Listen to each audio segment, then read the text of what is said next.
بالله من الشيطان الرجيم بسم الله الرحمن الرحيم ولتنظر نفس ما قدمت لغد إلى آخر الآية صدق الله مولانا العظيم۔ تمام تعریف اللہ رب العزت کے لیے ہے جو سارے عالم کا پروردگار ہے، بڑا مہربان نہایت رحم والا ہے، روز جزا کا مالک ہے۔ ہم اسی کی عبادت کرتے ہیں اور اسی سے مدد مانگتے ہیں۔ درود و سلام ہو جناب نبی کریم سرور دو عالم صلی اللہ علیہ وسلم کی ذات اقدس پر، جن کی زندگی کا لمحہ لمحہ ساری انسانیت کے لیے بہترین اسوہ اور نمونہ۔ رگوں میں وہ لہو باقی نہیں ہے، وہ دل وہ آرزو باقی نہیں ہے۔ رگوں میں وہ لہو باقی نہیں ہے، وہ دل وہ آرزو باقی نہیں ہے۔ نماز روزہ و قربانی و حج یہ سب باقی ہے، تو باقی نہیں ہے۔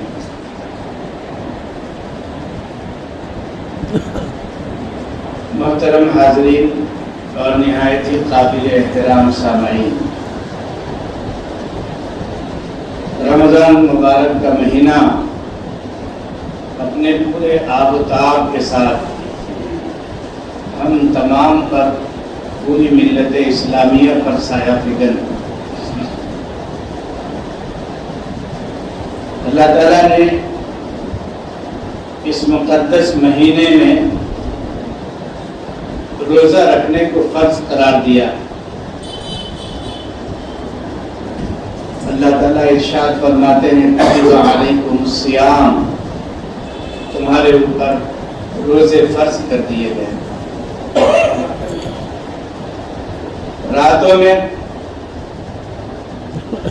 قیام کو نبی کریم سرور دو عالم صلی اللہ علیہ وسلم نے نفل قرار دیا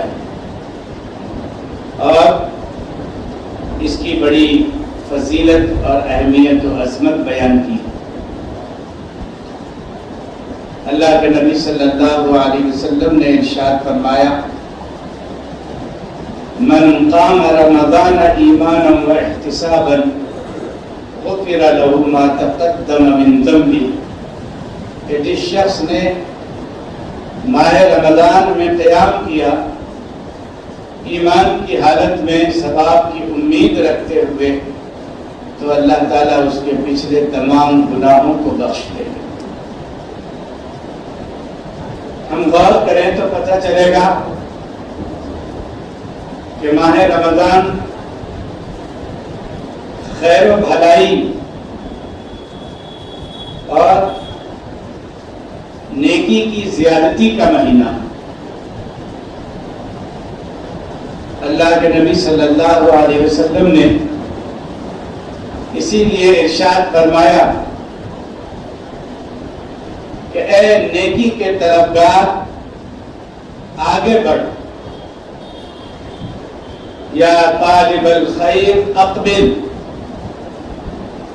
نیکی کے طلبگار آگے بڑھ اور اے شر کے طلبگار پیچھے ہٹ اور رک جا۔ تو پتہ چلا کہ یہ عمل خیر میں زیادتی کا مہینہ، صبر و ضبط اور قوت برداشت کا مہینہ۔ اللہ کے نبی صلی اللہ علیہ وسلم نے اسی لیے ارشاد فرمایا ھذا شہر الصبر، کہ یہ صبر کا مہینہ ہے۔ قدم قدم پر انسان ماہ رمضان مبارک کے اندر صبر کا، تحمل کا اور قوت برداشت کا مظاہرہ کرتا ہے۔ یہ مہینہ مواسات اور غمخواری کا مہینہ۔ اللہ کے نبی صلی اللہ علیہ وسلم نے فرمایا شہر المواسات، کہ یہ مہینہ مواسات اور غمخواری کا مہینہ ہے۔ قدم قدم پر ضرورت پڑتی ہے کہ ایک انسان دوسرے انسان کے دکھ اور درد میں شریک ہو جائے، اس کا غمخوار بن جائے۔ اس مہینے کی ہر ساعت میں اور اس مہینے کے ہر لمحے میں ہر انسان اس مرحلے سے گزرتا ہے۔ اسی طرح یہ مہینہ رزق میں اضافے کا مہینہ ہے۔ اللہ کے نبی صلی اللہ علیہ وسلم نے ارشاد فرمایا ہے کہ اس مہینے میں مومنوں کا رزق بڑھا دیا جاتا ہے۔ تو یہ مہینہ رزق میں اضافے کا سبب ہے۔ آپ اس حوالے سے اگر غور کریں گے تو معلوم ہوگا کہ صرف مومن ہی نہیں، رمضان مبارک میں کاروبار کرنے والے ہمارے برادران وطن بھی اس مہینے میں بڑی آمدنی حاصل کرتے ہیں، بڑا نفع پاتے ہیں۔ سماج کا کوئی طبقہ اس مہینے میں رزق کی برکت سے محروم نہیں رہتا۔ یہ مہینہ نزول قرآن کا مہینہ ہے۔ ابھی آپ نے درس قرآن میں سنا، اللہ تعالیٰ نے اس مہینے میں قرآن مجید نازل فرمایا، تو اس کا حق ہے کہ ہم قرآن مجید سے مکمل طور پر وابستہ ہو جائیں اور اپنے تعلق کو مضبوط اور مستحکم کریں۔ اللہ تعالیٰ نے قرآن مجید میں پوری وضاحت کے ساتھ ارشاد فرما دیا ہے کہ ہم نے اس قرآن کو شب قدر میں اتارا ہے، اور تم کیا جانتے ہو کہ شب قدر کیا ہے؟ شب قدر 1000 مہینوں سے افضل ہے۔ اللہ تعالیٰ نے قرآن مجید کے بارے میں فرمایا یہ ایسی مبارک اور مقدس کتاب ہے جو تم پر نازل کی گئی ہے، فاتبعوہ، لہذا تم اس کی پیروی کرو اور اس میں موجود احکام کے مطابق اپنی زندگی گزارو۔ تو یہ نزول قرآن کا مہینہ، یہ مہینہ گناہوں سے مغفرت کا مہینہ، بخشش اور درگزر کا مہینہ۔ اللہ کے نبی صلی اللہ علیہ وسلم نے شہر المغفرت فرمایا، اور ایک حدیث کے اندر فرمایا گیا کہ اس کا دوسرا عشرہ مغفرت کا ہے۔ تو یہ مغفرت کا اور بخشش کا مہینہ ہے۔ ملت اسلامیہ کے ایک ایک فرد کو ہر لمحہ مغفرت اور بخشش کی ضرورت ہے۔ اس کی 24 گھنٹے کی زندگی نافرمانی میں گزر رہی، گناہوں میں گزر رہی، لغزشوں میں گزر رہی، خطاؤں میں گزر رہی ہے۔ ضرورت ہے کہ اس مغفرت والے مہینے سے فائدہ اٹھائے، اور جب تک پروردگار عالم اس کی مغفرت نہ کر دے، یہ مہینہ نہ گزرے، ایسی انسان کو کوشش کرنی چاہیے، اور اس طرح اللہ تعالیٰ کو راضی کرنے کی فکر کرنی چاہیے۔ اللہ کے نبی صلی اللہ علیہ وسلم نے منبر مبارک پر قدم رکھا تو فرمایا آمین، 3 مرتبہ، تینوں سینے پر قدم رکھنے پر آمین کا لفظ آپ صلی اللہ علیہ وسلم نے فرمایا۔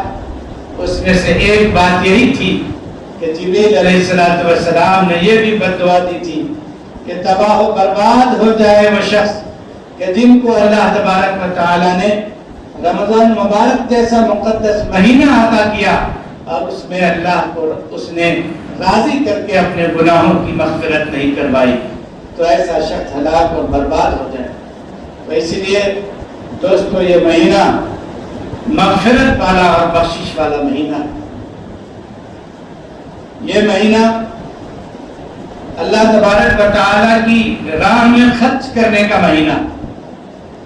اللہ کے نبی صلی اللہ علیہ وسلم کے بارے میں بخاری شریف کے اندر مذکور ہے کہ یوں تو ہر مہینے آپ صلی اللہ علیہ وسلم کی جود و سخا بہت زیادہ ہوا کرتی تھی، خوب خرچ فرمایا کرتے تھے، مال و دولت کا کوئی ایسا حصہ اگر گھر میں باقی رہ جاتا تو جب تک اس کو خرچ نہ کر دیا جاتا نیند نہیں آتی تھی، آپ کو سکون نہیں ہوتا تھا۔ فرمایا لیکن جب ماہ رمضان آتا، حضرت سیدنا جبرائیل علیہ السلام سے ملاقات ہوتی، قرآن مجید کا دور ہوتا، تو اس مہینے میں تیز آندھی سے بھی زیادہ اللہ تعالیٰ کے راستے میں آپ صلی اللہ علیہ وسلم اپنے مال و دولت کو لٹاتے تھے اور خرچ فرمایا کرتے تھے، سخاوت اور فیاضی سے کام لیا کرتے تھے۔ یہ مہینہ جہنم سے آزادی کا مہینہ، چنانچہ حدیث کے اندر اس مہینے کو عتق من النار کہا گیا ہے کہ یہ آخری اشرا جہنم سے آزادی کا ذریعہ۔ یہ مہینہ اللہ تبارک و تعالیٰ کی رضامندی اور خوشنودی کو حاصل کرنے کا مہینہ، یہ مہینہ پروردگار عالم کے عطا کردہ انعامات اور اکرام سے اپنے آپ کو آراستہ کرنے کا مہینہ، یہ مہینہ صحت خیزی اور شب بیداری کا مہینہ، یہ مہینہ جو غم گساری کا مہینہ ہے وہ اس بات کا بھی تقاضا کرتا ہے، اور حدیث پاک میں اس کی طرف توجہ دلائی گئی ہے کہ اپنے غلاموں، باندیوں اور اپنے ماتحتوں کے ساتھ اس مہینے میں کام میں تخفیف کر دی جائے۔ تو اپنے ماتحتوں کے ساتھ حسن سلوک کا مہینہ، ان کے اوپر مہربان ہونے کا مہینہ، لوگوں کے بوجھ کو ہلکا کرنے کا مہینہ، ان کی پریشانیوں کو دور کرنے کا مہینہ، پریشان حال لوگوں کے پریشانیوں کو ختم کرنے کا مہینہ، مصیبت زدہ کے مصیبتوں کو راحت و آرام میں تبدیل کرنے کا مہینہ، یہ مہینہ اپنے آپ کو اندر سے تبدیل کرنے کا مہینہ، اپنے دل کو بدلنے کا مہینہ، اپنے نفس کی تربیت کا مہینہ، یہ مہینہ قرآن و سنت کو، آپ صلی اللہ علیہ وسلم کی مبارک سیرت کو سامنے رکھ کر نفس کو تولنے کا مہینہ، یہ مہینہ اس بات کا جائزہ لینے کا مہینہ کہ ہمارے عقائد کیسے، ہمارے معاملات کیسے،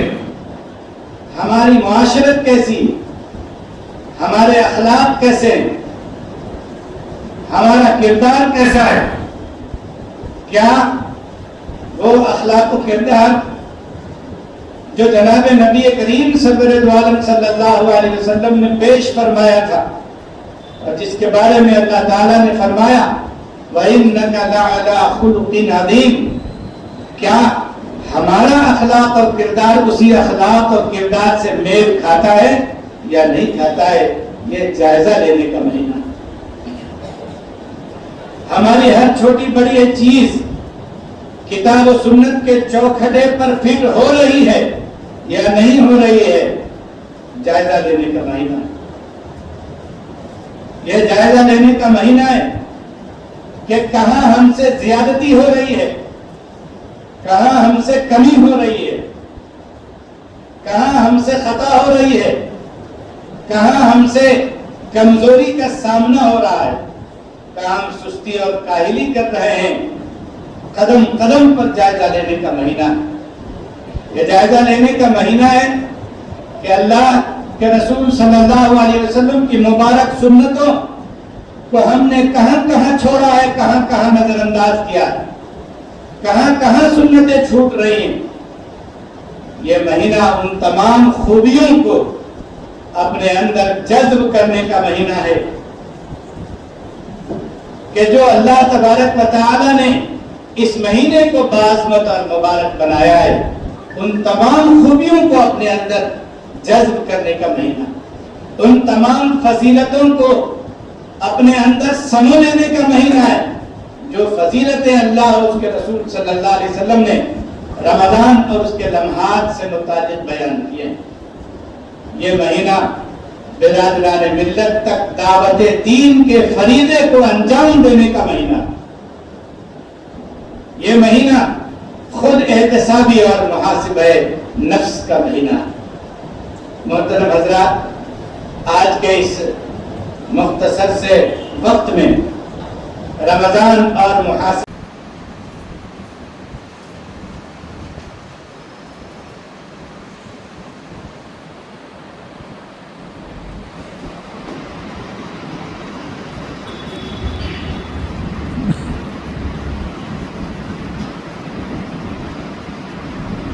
السلام علیکم ورحمۃ اللہ وبرکاتہ۔